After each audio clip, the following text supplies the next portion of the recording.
Welcome back to another edition of Real Riders Ride.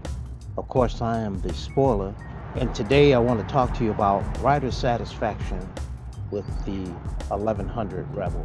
Now, as you see, this bike is at a particular place, and we'll reveal that later.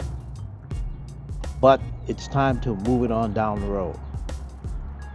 One thing I realized about riding motorcycles over the years is that rider satisfaction is a big part in enjoying the motorcycle.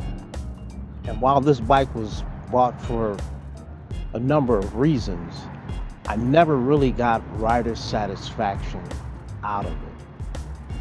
Now, I did get the satisfaction of doing a few mods to it, nothing major, like the extended foot controls, the mirrors. I was going to get into doing something with the handlebars, but I stopped because I just really couldn't get the comfort out of the bike that I was really looking for. And sure, doing the handlebars would have made a little bit of a difference to it, but it just really wasn't what I wanted out of a motorcycle.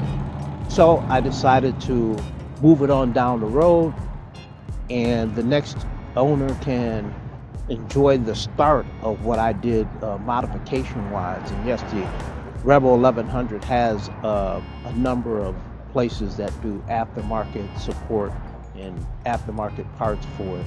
So the next owner should really enjoy doing some things.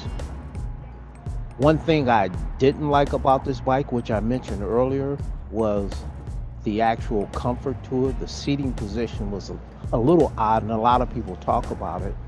And I put forward controls on it, and it was just okay, but it still wasn't there. Yes, handlebars would have made a difference in some kind of way with the risers and whatnot, but it still just wasn't to my liking.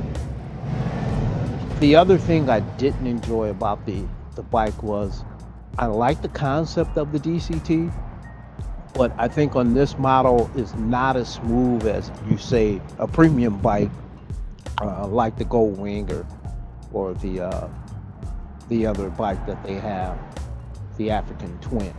One thing about the engine that was, like I said, it had power, but you had to be in sport mode all the time to really get the best out of the power, and to make the engine smooth you had to really be on it. Otherwise, if you were in the other modes, the engine was very clunky in switching and whatnot, and working very hard, and that to me just wasn't enjoyable. So I decided to move this one down the road, and coming up next is one that got away. Now what that is, you'll have to tune in to the next video.